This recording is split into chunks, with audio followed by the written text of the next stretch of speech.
serpent règne dans le monde en tant que le prince des ténèbres, le père et le père du mensonge. Le monde n'aime pas Dieu parce que depuis le jardin d'Éden, c'est ce que le serpent a mis dans le cœur de l'humanité.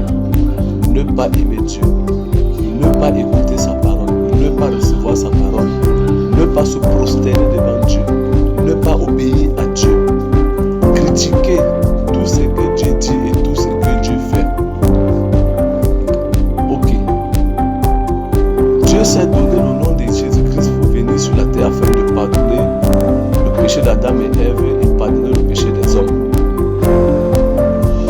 Et le serpent est contre ce fait.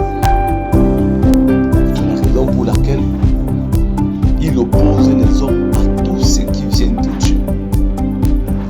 Il oppose les hommes à tous ceux qui viennent de Dieu. En réalité, dans le règne du serpent sur la terre et la manière dont il a séduit toute l'humanité, c'est que Dieu ne doit avoir aucune place sur cette terre. Lui en tant que le Créateur, il doit être rejeté des hommes, il doit être repoussé des hommes, et ainsi de suite. C'est-à-dire que même si Dieu se donne quelle forme, quelle image, quelle beauté, quel beau nom, je ne sais pas, que l'humanité ne le considère pas comme étant Dieu.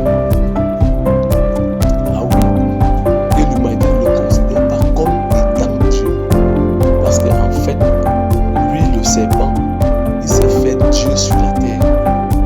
Il s'est fait Dieu sur la terre. Donc voilà un peu ce qui fait en sorte que dans les églises et dans les religions, dans les mouvements de croyance,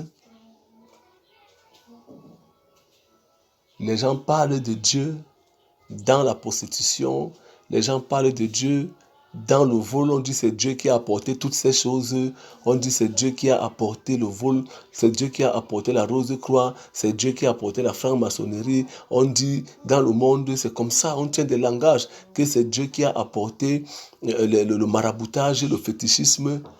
Mais les gens ne voient pas que même l'homosexualité, les gens disent que c'est Dieu qui a apporté ça.